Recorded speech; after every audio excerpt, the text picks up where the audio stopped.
Guys been fired up. Been some good competition out there and good energy for this time of year. Obvious reasons they got something to play for and they're fired up. That'll open it up.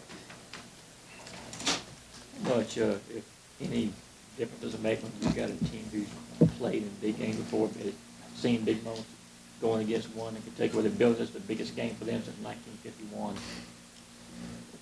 I don't know. I think big game experience is valuable, but I also think that they've played in big games. I mean, they've had a good team now for 2 or 3 years. They've been in the hunt. I felt like the game we played up there 2 years ago was a really big game for them. They had a great atmosphere and a really good crowd, so they've got a lot of experience. So every game is relative to what you think of it. So every time they play an SEC opponent, we play an SEC opponent, it's a big game.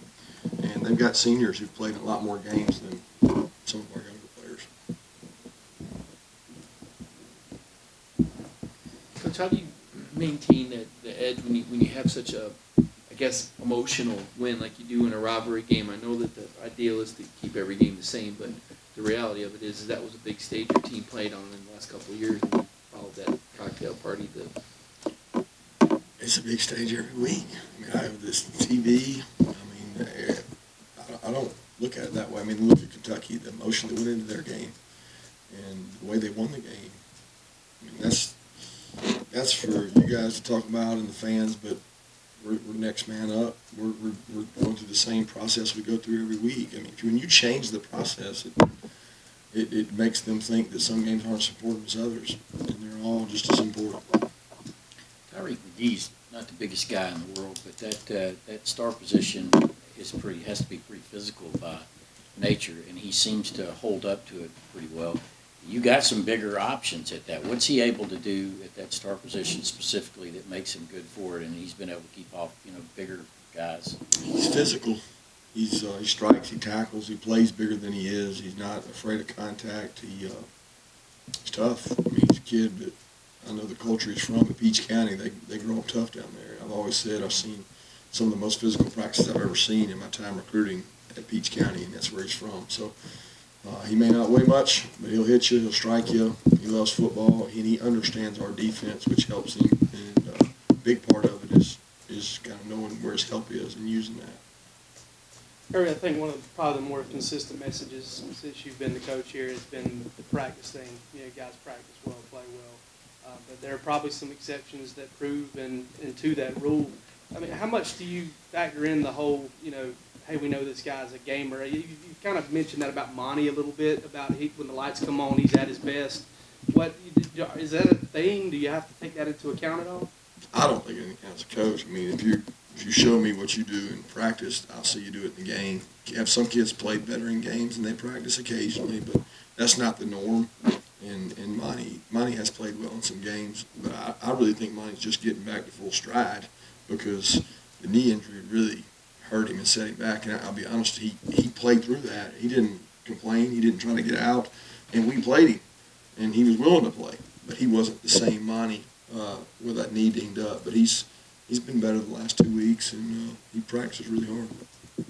Would you say the same about Swift with that week off you gave him? I know you said it was an ankle, but he'd also had the groin. Did that do wonders for him as well? You don't know. His injury was more when he came back from LSU. He had a foot contusion that he didn't realize through maybe just the endorphins from the game. It didn't hit him till the next day that his foot was bothering him. So he practiced during the off week some. He just didn't practice a whole bunch. I think he's in better condition than he was before. But he continues to get better. He continues to work and grow as a player. Kirby, you mentioned the experience that Kentucky has. Their roster doesn't have maybe as many five-star guys as some other programs in the conference. What does that say about the development of their players? And I guess you all maybe recruited Danny Johnson. I don't know how often you guys go up against them. Yeah, you go up against them more and more. I think what Mark's done is made a great headway into Ohio in the north. I mean, you think about the players on that roster from that state. It's amazing the guys they've gotten from that area where he has really good ties. And I'm assuming it's one of the closest places to the SEC. I don't know that for sure, but it's probably one of the closest places to the SEC. And he gets them to come in there and play. And, the stars don't matter. I don't think that's always accurate. I think the development of players, the commitment to the university, the selling out for the program and the team is what's important. Best teams I've been around care about the team, and that's what he's got going right now. Noticed Notori working with a white jersey on out there at defensive tackle. And also noticed Mikael Carter. Hadn't seen him. I just wanted to kind of see what Kale's been dinged up. Hopeful to get him back soon. Notori, we've been trying over there to get some look. He giving him a chance to maybe help us because we're so short depth-wise at D-line that he's come over there and taking some reps. He's still working with O-line and D-line, but he's trying to see if he can help us. How would you assess the play of Natrez Patrick at this point and Tate Crowder as well? Up and down. I think Natrez is a guy that would be the first to tell you that he hasn't played sometimes as good as he has at others. But that's part of football. I mean, I'm not one to sit here and be critical. Natrez gives us everything he has at practice. He leads our team. He's very smart. He understands our defense. He's missed some tackles, but it's not that he doesn't work at it. He works every day to get better. He does extra cardio, and Natrez is one of our leaders. And I think he leads by example, how he practices, and he leads by telling guys when they're not giving great effort. Tay has been a pleasant surprise for us. He's gotten better. I think the development of Tay has come through a lifetime of not playing defense or linebacker, and he's finally starting to get more comfortable that he can strike people and get off blocks. He's got extremely long arms. He's playing better. Looking at previous years, obviously last year down the stretch, there were younger players that emerged and were big contributors in late games. Obviously, you have guys like Jordan Davis and Tyson Campbell that are younger. Are there any other players along those lines that are kind of in between playing and playing a little bit that you're looking to kind of flip the switch a little bit? I can't think about it offhand. Otis is really close. I mean, he's had some good practices and some good moments, and really just haven't been able to find a way to get him into the game and the flow of the game. But he's getting better. I mean, a lot of those freshmen. Kieras has done a really good job on special teams and continues to get better. I mean, a lot of those guys are getting better. I mean, a lot of them are playing, but maybe not major roles. Has Ben Cleveland coming along? Do you think he'll be able to help you this week? Yeah, I don't know yet. He's been sore because he hasn't done the weight bearing, the running, the hitting, the pads.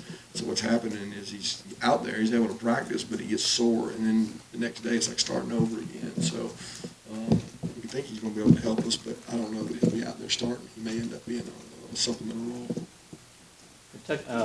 Missouri had some success against Kentucky last week in regard to Benny Snell slowing down a little bit. Of course, they've got a very good run defense. As far as their linebackers go, was it a matter of them able to stay under gaps to make them successful in that game? Or just They're physical. Missouri's, I mean, you saw it against us. Missouri's got a physical defense. I said that before we played them. Said that after we played them. Barry Odom does a tremendous job. And they got some big dudes. They got 2 or 3 300-plus guys that were tough to move in there. And they did a really good job playing them and controlling the run game. Did you sense the team coming together a little bit? It seemed like after the Florida game there was some joy, some fun after the game that maybe there wasn't. Well, there wasn't a lot of fun after LSU. That's what you're asking. I mean, even some of the wins, it wasn't like last year. It was good. It was great. I mean, we had some really good moments in our locker room. We had some guys that played really good in those games. So I mean, I've thoroughly enjoyed the process of this team growing and getting better. Was the Florida locker room good? Yeah. Was the LSU locker room good? No. But all those in between have somewhere probably been in the middle of those two somewhere. But the Florida locker room was good because it was a big win. But we give our guys 24 hours to get used to it and move on. And the next one's just bigger. DeAndre's made a lot of plays for you guys. He leads the team in sacks, tackles for loss, all that stuff. I mean, is it a situation where you guys are trying to find maybe somebody to help him out there a little bit, or do you feel good about where you're at, kind of at outside linebacker in terms of depth and guys who can play?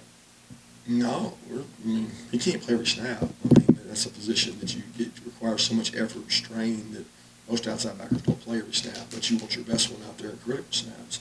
And Brenton has done a great job supplying snaps. Robert Bill has done a good job supplying snaps. Keon.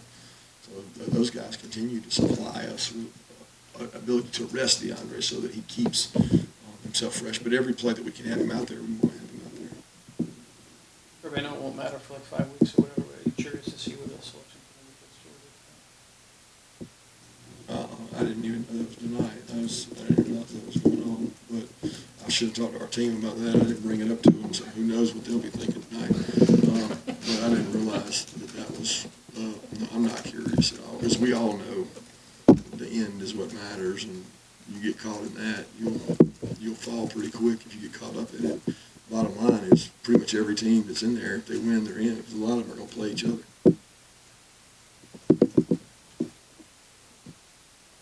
Last question. What would you have told your players?